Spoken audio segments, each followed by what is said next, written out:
With less than a week until Rage 2 smacks us in the face with neon-infused rage, I thought now is an opportune time to give all those sitting on the fence 5 reasons to get pumped for the insanity about to knuckle bust you in the kneecaps. If you've been craving a dystopian open world where lawlessness, violence and destruction is king, then Rage 2 will be your cup of tea. I'm your host, knickknackjac, and you've arrived at the gaming culdesac. Let's begin.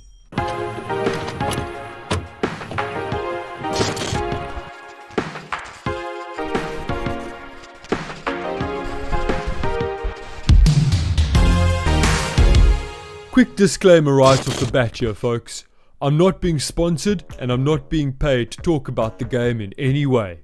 I truly want to share with you the reasons why I'm so amped to get my hands on this game and hopefully convince more of you to participate in the rage. So let's start where it all began, the beginning. To fully understand the context of Rage 2, let's take a quick trip back to the future where Rage 1 takes place. The year 2135. Humanity is almost utterly destroyed by a scumbag asteroid named Apophis. It headbutts Earth, obliterating human civilization and turning our blue planet into a wasteland of brown and, well, more brown. You play as Nicholas Rain, a former US Marine who suddenly wakes up after a 106-year cryogenic nap in one of several underground shelters called Arks, only to find all your friends are dead. Shame, poor oak. You were, part of a program called the Eden Project, with plans to one day repopulate the Earth. As an Arker, you were injected with nanotrites, giving you special powers, but more on that later. You end up going to the surface, fight a couple of mutants, lead a fight against a totalitarian group known as the Authority, led by a bloke called General Cross, and live happily ever after. Well, we don't know, but probably not. But moving swiftly along, here enters Rage 2. Set 30 years after the mayhem of Rage 1, you play as Walker, the last ranger who's also an Arker with nanotrites coursing through your veins. You are a hardcore individual and a true defender of the wasteland. At this point in history, mankind is just starting to recover, with new settlements and factions forming throughout the world. You hail from a place called Vineland, a walled-off area from the outside world, standing as a bastion of hope for the future. But things aren't all peachy. The Authority are back in full force, with General Cross at the helm as a mechanical abomination. And of course, he's after you like a moth to a hot flame, eager to suck out every last nanotrite from your corpse. Okay, history lesson complete. Here's Get Pumped Reason 1. Vehicles. Not too much is known about the vehicle variety in Rage 2. From what we've seen, you'll be able to take on massive enemy convoys, race opponents in Mad Max-styled racetracks, and explore the world at your leisure in anything with 4 wheels. You can expect motorbikes, 4x4s, monster trucks, and heck, maybe even ice cream trucks, all fully geared to demolish baddies in an oil-soaked goop. The non-wheeled variety, like gyrocopters, can be flown too, and all vehicle types are upgradable. Get Pumped Reason 2. The open world environment. Rage 2 arrives with a splash of color, a breath of fresh air from its blander predecessor. The open world wasteland is made up of 6 areas called biomes, all of which will be free for you to explore right from the start. First up, we have the Twisting Canyons, where Vineland is located, and has a very similar look and feel to the original Ragescape. Second is the Dune Sea, a vast open area with lots of sand and sword-yielding high-tech ninjas. Next are the Marshy Wetlands, home to the wasteland's biggest degenerates, the river hogs. The Torn Plains are next, and smack bang in the center of it all, where the capital of Wellspring can be found. Second to last is the Broken Tract. If you want to party hard, you've come to the right place.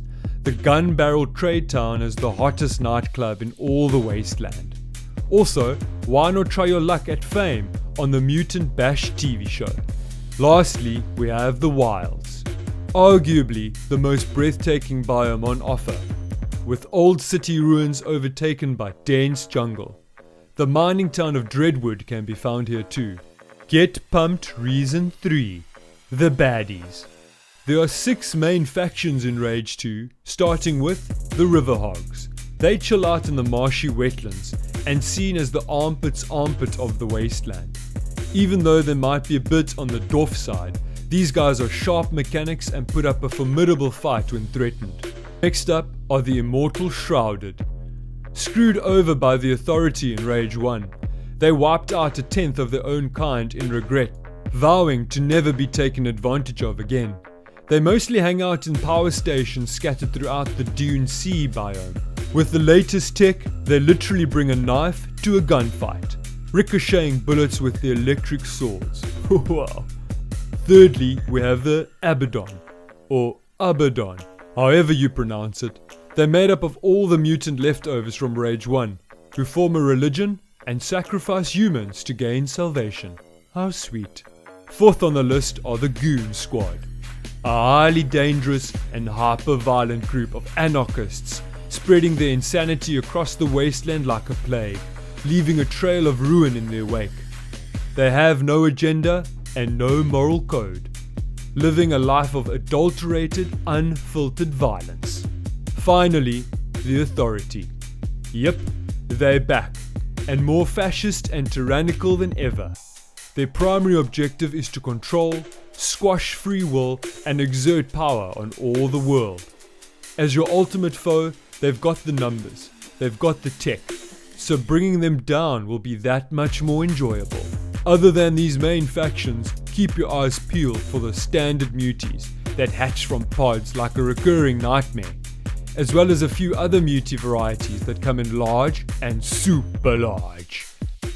It's said that we can also expect to fight mutant animals in the wasteland, like buffaloes mixed with crazy dogs. Nice. Get pumped reason 4. Weapons. Let's kick things off with the wing stick. It's back. It's pretty much a boomerang of death. Enough said. Grenades. Pretty self-explanatory there. Turret drones. They're your personal claptrap of sorts, with far more murderous intentions. The Sidewinder pistol.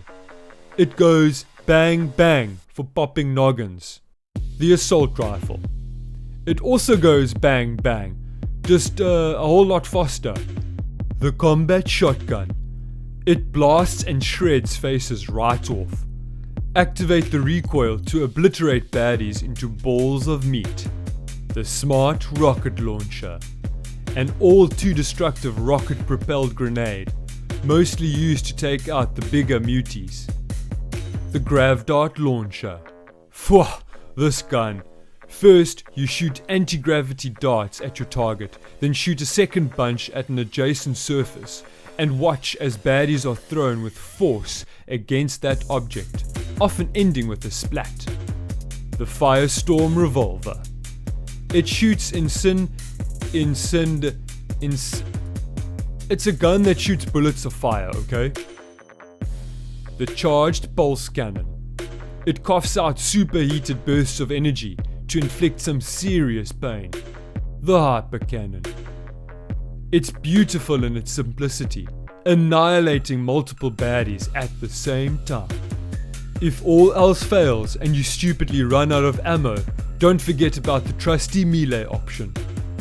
Best thing of all, there's no 2 firearm carry limit, so you can go to war with all these weapons neatly tucked away in your backpack at the same time. Get pumped reason 5. Nanotrite abilities. Walker is the last archer in the wasteland with this rare old school tech. When you go arc raiding, you'll have a chance to selectively upgrade your epic powers, starting with Vortex. It's a grenade that sucks baddies towards it, only to explode, hurtling them into the air for you to mow down. Cross over to the dark side with Shatter. When you lunge forward, you create a force that chucks baddies and objects with gore, spluttering results. Next up is slam. After jumping, you can strike your fist to the earth and send out a shockwave that sends baddies flying. Barrier. It's an energy shield that gives you some cover. Only use it if you're a coward. Defibrillation. It saves you from death by zapping you in the heart to get you back on your feet for round 2. Grav jump. It's pretty much double jump combined with slam to max out damage. You can also hover in the sky and shoot down baddies like an untouchable deity. Dash. It makes you fly forward at light speed for defensive or offensive maneuvering. Either get close in and bash heads, or get the heck out of there. Constitution. It's a passive ability that gives you bonus health each time you pick up a feltrite crystal. Lastly, focus. It grants you the ability to locate crucial items and highlights baddies for you to target and destroy. All these abilities can be chained up in different ways, moving between guns, gadgets, and powers to wreak ultimate havoc. Remember, you have to do some touring of the open world and raid arcs in order to find weapons and jack up your nanotrite wizardry. All your weapons and special powers can be upgraded with a combo of weapon core mods and feltrite crystals. By now you might be thinking, well Jack, all that sounds like lots of fun, and I do enjoy an afternoon of murder. But is that really all that's on offer?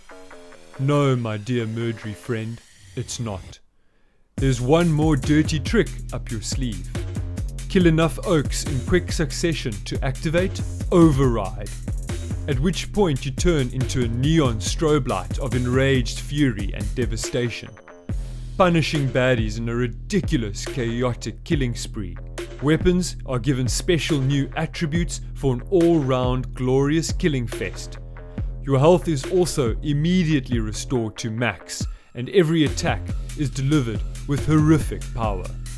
So get out your neon crayons, spike up your hair, and strap yourself in for an all-out post-apocalyptic symphony of carnage coming to your screens the 14th of May. If you like what you see here, smack that thumbs up button or leave a comment below. It would be awesome to get to know my fans. Stay tuned for my first gameplay walkthrough when Rage 2 drops next week. Remember, love it plenty and game some more. Thank you for joining me, your host, knickknackjac, right here in the gaming cul-de-sac.